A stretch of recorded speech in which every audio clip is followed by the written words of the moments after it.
El lado más siniestro de Joseph Stalin. Advertencia. Contenido perturbador. Desde una humilde aldea georgiana, Joseph Stalin escaló hasta dominar una de las naciones más influyentes del globo. Su mandato se distinguió por la tiranía implacable, hambrunas devastadoras y encarcelamientos en masa. Suprimió toda disidencia con brutalidad. No obstante, tras décadas de opresión, su poder finalmente se eclipsó, culminando en su deceso en 1953. Un epílogo solitario para un régimen que alteró el curso de la historia. Stalin vino al mundo como Iosif Vissarionis Zeyugashvili el 18 de diciembre de 1878, en Gori, Georgia, entonces bajo el dominio del Imperio ruso. Su infancia estuvo plagada de miseria, violencia e incertidumbre. Su progenitor, un zapatero adicto al alcohol, maltrataba con frecuencia a su esposa e hijo. Su madre, devota, lo inscribió en un colegio eclesiástico con la aspiración de que se ordenara sacerdote. Sin embargo, Stalin desdeñó la fe desde temprana edad y acabó expulsado del Seminario Teológico de Tiflis en 1899, presuntamente por propagar ideología marxista. Aquella expulsión marcó su incursión en la agitación revolucionaria. A principios del siglo XX, Stalin se afilió al Partido Obrero Socialdemócrata ruso, alineándose con la facción bolchevique de Vladimir Lenin. Participó en la coordinación de huelgas, atracos y propaganda subversiva, acciones que le valieron múltiples arrestos y destierros a Siberia. Pero esos reveses solo intensificaron su fervor revolucionario. Para 1912, adoptó el apodo Stalin, hombre de acero, y colaboró en Pravda, el periódico bolchevique. Carecía del carisma de otros revolucionarios como Trotsky, y sus arengas no ardían con igual elocuencia. No obstante, Stalin suplió esas carencias con astucia y una crueldad política meticulosa. Tras la Revolución de Octubre en 1917, los bolcheviques se hicieron con el poder, y Stalin obtuvo un cargo en el nuevo gobierno. En 1922, Lenin lo designó secretario general del Partido Comunista, un puesto aparentemente burocrático, pero Stalin lo explotó con maquiavelismo, instalando leales en posiciones estratégicas y reuniendo expedientes comprometedores de sus rivales mediante espionaje y extorsión. Lenin comenzó a recelar de Stalin hacia el ocaso de su vida. En su llamado testamento, alertó al partido sobre la rudeza y ambición desmedida de Stalin, recomendando su destitución. Sin embargo, tras una serie de infartos y la muerte de Lenin en enero de 1924, Stalin suprimió aquella advertencia y evitó que circulara entre la dirigencia. Lejos de ceder, Stalin emprendió una purga para afianzar su dominio. Primero se alió con Grigori Zinoviev y Lev Kamenev para marginar a León Trotsky, el presunto sucesor natural de Lenin. Trotsky fue despojado de su rol militar y finalmente exiliado. Para 1929, Stalin volvió su mira contra Zinoviev y Kamenev, acusándolos de faccionalismo y expulsándolos del partido. Metódicamente, eliminó a casi toda oposición valiéndose de acusaciones falsas, vejaciones públicas y asesinatos encubiertos. Para 1928, Stalin ejercía un dominio absoluto sobre el Partido Comunista y, por ende, la Unión Soviética. Ese año lanzó el primer Plan Quinquenal, un colosal proyecto para transformar al país agrario en una potencia industrial. El plan priorizaba la producción de acero, carbón y maquinaria pesada. Pero para lograrlo, Stalin necesitaba control férreo sobre los recursos y la mano de obra. Fue entonces cuando arremetió contra el campesinado, desencadenando una tragedia humana. Impuso la colectivización forzosa, obligando a los agricultores, los kulaks, a ceder sus tierras, ganado y herramientas. Estos campesinos, muchos con generaciones de arraigo, fueron tachados de enemigos avaros del Estado por poseer modestos excedentes. Stalin los culpó de entorpecer el progreso y los aplastó sin piedad. Sus propiedades fueron expropiadas y hacinados en granjas estatales. La resistencia se castigaba con la etiqueta de traidor. El campo pronto se sumió en el caos. Los campesinos sacrificaban su ganado antes que entregarlo. La producción agrícola colapsó ante la desmotivación de trabajar tierras ajenas. Pero Stalin, en lugar de rectificar, acusó a los agricultores de acaparar cosechas y sabotear la economía. La represión fue despiadada. En 1929, más de 100.000 kulaks fueron deportados a campos de trabajo. Miles perecieron ejecutados o durante el traslado. Familias fueron desmembradas, niños arrancados de sus padres y pueblos enteros borrados de la noche a la mañana. Incluso instauró una campaña denominada desculaquización, que trascendía lo económico para convertirse en un instrumento de dominio absoluto. No existían juicios. No había clemencia. Basta con ser señalado como kulak para que tu destino quedara sellado. Mientras tanto, el Estado soviético exigía exportaciones masivas de cereales para financiar la industrialización, incluso cuando el hambre se extendía por el territorio. Stalin desoyó las advertencias de funcionarios y expertos. Cuando las regiones no cumplían las cuotas de grano, el Ejército Rojo irrumpía para confiscar hasta el último resto de alimento. Las viviendas eran saqueadas, los silos vaciados. La población quedaba sumida en la inanición. Uno de los crímenes más atroces de Stalin ocurrió en Ucrania. Entre 1932 y 1933, millones perecieron en la hambruna conocida como Holodomor, uno de los episodios más siniestros del régimen soviético. Fue consecuencia directa de la colectivización forzosa y del empeño de Stalin por aniquilar cualquier resistencia, especialmente en Ucrania. Ucrania, región fértil de tierras prósperas, albergaba una población orgullosa de su identidad cultural. Muchos campesinos se opusieron ferozmente a la colectivización, negándose a ceder sus tierras, cosechas y autonomía. Para Stalin, aquello no era mera desobediencia, sino insurrección, y estaba decidido a aplastarla. A fines de 1932, Stalin impuso a Ucrania cuotas de grano imposibles. Cuando las aldeas no las cumplían, agentes soviéticos incautaban hasta la última migaja. Las brigadas de requisa, grupos armados, registraban casa por casa, escudriñando paredes y suelos en busca de provisiones ocultas. Quienes eran sorprendidos escondiendo comida eran ejecutados en el acto o deportados a campos de trabajo. Para agravar la tragedia, en agosto de 1932, Stalin promulgó la Ley de las 5 espigas, que condenaba a 10 años de prisión, o incluso a muerte, a quien tomase un puñado de grano de un campo, aunque fuese por hambre extrema. Robar propiedad estatal, incluso en la desesperación, se consideraba traición. Para el invierno, el panorama era apocalíptico. Comarcas enteras sucumbían al hambre. Las fronteras de Ucrania fueron selladas para impedir la huida en busca de alimento. Los trenes detenidos, los caminos bloqueados. Stalin incluso prohibió la entrada de ayuda internacional. La cifra de muertos se disparó. Se estiman al menos 3,9 millones de víctimas, aunque algunos estudios elevan la cifra a más de 7 millones. Aldeas enteras se extinguieron. Familias desaparecieron una tras otra. Los supervivientes relataron haber comido hierba, corteza de árbol e incluso cuero hervido. En los casos más extremos, surgieron informes de canibalismo. Padres enfrentaron decisiones inhumanas, y Stalin lo sabía. Recibía informes detallados.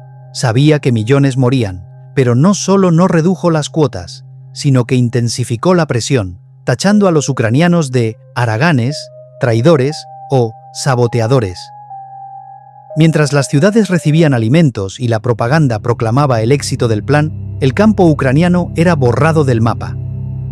En 1934, un evento alteró para siempre la URSS.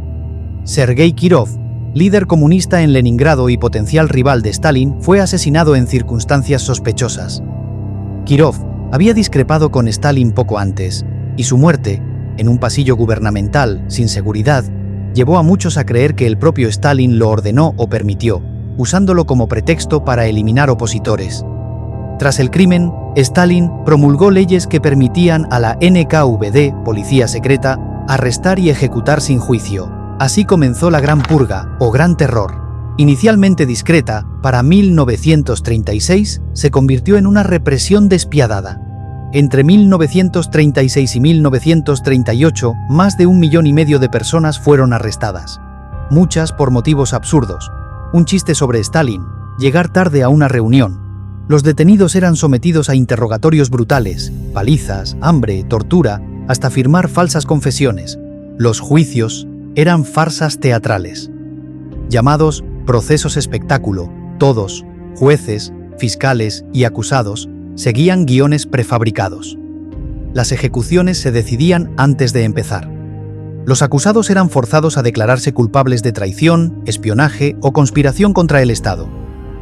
A muchos se les amenazaba con represalias contra sus familias si se negaban. Otros recibían falsas promesas de indulto, pero tras confesar igualmente eran ejecutados. Solo en 1937, cerca de 400.000 personas fueron fusiladas. Familias enteras quedaron destrozadas. Los hijos de los arrestados eran catalogados como descendencia enemiga y enviados a orfanatos o campos de trabajo. Stalin incluso volvió su paranoia contra el Ejército Rojo, otrora una de las fuerzas más poderosas del mundo. En 1937, ordenó el arresto y ejecución de altos mandos, incluido el mariscal Mikhail Tukhachevsky, uno de los estrategas más brillantes de la URSS. En cuestión de meses, la mitad de los oficiales superiores fueron eliminados, dejando al ejército debilitado y caótico, justo antes del estallido de la Segunda Guerra Mundial. Para fines de 1938, la NKVD había ejecutado a aproximadamente 700.000 personas. Millones más languidecían en campos, muchos desaparecidos para siempre. Los no ejecutados eran deportados al sistema Gulag, uno de los pilares más siniestros del stalinismo. Esta vasta red de campos de trabajos forzados se extendía por las regiones más inhóspitas de la URSS: Siberia, el Ártico y el Lejano Oriente. Gulag, abreviatura de Glavnoe Upravlenie Lagerei, Dirección General de Campos, estaba controlado por la policía secreta. Stalin lo usó para eliminar disidentes reales o imaginarios. Para 1939 ya albergaba a 1.300.000 prisioneros. Se estima que, durante el reinado de Stalin, más de 18 millones de personas, hombres, mujeres y niños, pasaron por estos campos. No eran delincuentes comunes, sino maestros, médicos, campesinos e intelectuales. La vida en los gulags era una tortura calculada. Los prisioneros realizaban trabajos brutales: minería, tala, construcción de ferrocarriles o excavación de canales, con herramientas precarias y jornadas de 12 a 16 horas. Las raciones de comida eran miserables. Quienes no cumplían las cuotas veían reducida su ya escasa alimentación. La atención médica era casi nula. Los castigos públicos servían para aterrorizar al resto. En campos como Kolyma o Vorkuta, las temperaturas caían a menos 50 grados Celsius. La congelación era habitual, y dormir a la intemperie podía ser mortal. Kolyma, apodada la Tierra del Oro y la Muerte, obligaba a los prisioneros a extraer oro en condiciones infrahumanas. En sus peores años, la mortalidad alcanzó el 30%. 1 de cada 3 prisioneros moría anualmente. Solo entre 1932 y 1937, unos 130.000 perecieron allí. Mujeres y niños también sufrían el horror. Las mujeres sufrían abusos sexuales por parte de guardias o compañeros. Las embarazadas daban a luz en barracones y muchos recién nacidos morían. Algunas eran arrestadas simplemente por ser esposas de enemigos del pueblo. Familias enteras eran aniquiladas. En agosto de 1939, semanas antes de la Segunda Guerra Mundial, Stalin firmó el pacto Molotov-Ribbentrop con Hitler. Oficialmente era un tratado de no agresión, pero su protocolo secreto repartía Europa del Este entre ambos dictadores. Stalin buscaba tiempo para rearmarse. Hitler, invadir Occidente sin preocuparse por el frente oriental. 9 días después, el 1 de septiembre, Hitler invadió Polonia. El 17 de septiembre, Stalin atacó desde el este, pretextando proteger a ucranianos y bielorrusos, pero en realidad ocupando su parte del botín. Las tropas soviéticas se apoderaron de Polonia Oriental y en 1940 anexaron Lituania, Letonia y Estonia, mediante elecciones amañadas y gobiernos títeres. En la primavera de 1940, la NKVD ejecutó a más de 22.000 miembros de la élite polaca, oficiales, intelectuales, médicos, en el bosque de Katyn y otros sitios. Era un intento de decapitar cualquier resistencia. La URSS culpó a los nazis hasta 1990, cuando finalmente admitió su responsabilidad. Entre 1939 y 1941, Stalin deportó a 1,5 millones de personas de los territorios ocupados. Familias enteras eran arrancadas de sus hogares en medio de la noche y hacinadas en trenes con destino a Siberia o Kazajistán. No solo opositores políticos, cualquiera podía ser víctima. Innumerables personas fueron arrestadas bajo el vago cargo de ser socialmente peligrosas, aunque nunca hubiesen participado en actividades políticas. Los trenes de deportación se convertían en cámaras de tortura rodantes, hacinados en vagones para ganado, sin alimentos, agua ni condiciones sanitarias. Los deportados soportaban trayectos que podían durar semanas. cientos perecían por asfixia, hambre o frío. Los más vulnerables, niños y ancianos, rara vez sobrevivían al viaje.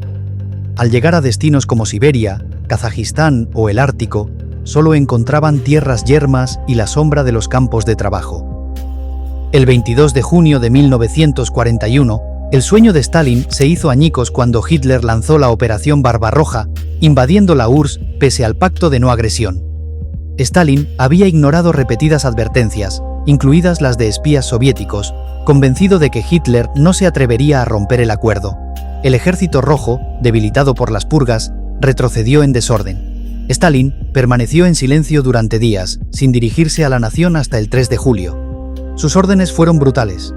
Implementó la política de tierra arrasada, destruir cultivos, puentes, fábricas y aldeas enteras para negar recursos a los nazis.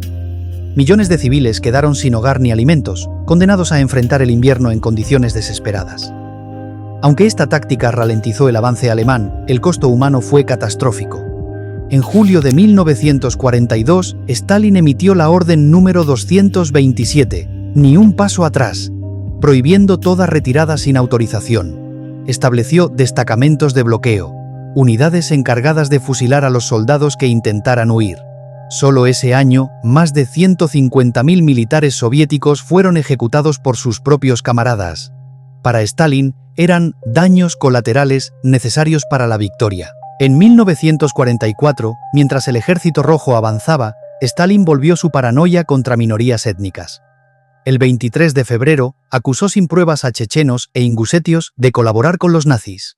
Tropas de la NKVD irrumpieron en sus hogares en el Cáucaso, dando minutos a las familias para empacar antes de arrojarlas a trenes helados. En 48 horas, 500.000 de personas fueron deportadas. Ese mismo año, los tártaros de Crimea sufrieron igual destino, 200.000 expulsados en días. Aunque muchos habían combatido en el Ejército Rojo, casi el 46% murió el primer año por hambre, enfermedades y frío.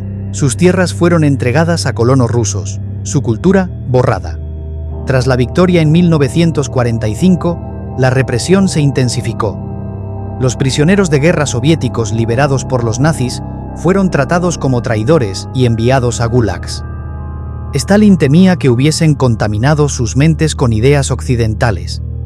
En 1952, lanzó el complot de los médicos, acusando a médicos judíos de planear envenenar a líderes soviéticos. Sin pruebas, decenas fueron torturados y encarcelados, avivando el antisemitismo. Evidencias sugieren que Stalin planeaba deportaciones masivas de judíos antes de su muerte. El 5 de marzo de 1953, Stalin murió en su dacha cerca de Moscú tras sufrir un derrame cerebral. Sus guardias, paralizados por el miedo, tardaron horas en atreverse a entrar. Para entonces, ya era demasiado tarde. Aunque inicialmente fue glorificado como héroe, en 1956, Nikita Khrushchev denunció sus crímenes en un discurso secreto, revelando parcialmente la magnitud del terror. Para millones de víctimas, ejecutadas, deportadas o abandonadas en gulags, la justicia llegó tarde. Comunidades enteras habían sido aniquiladas y las cicatrices de su régimen persistirían por generaciones.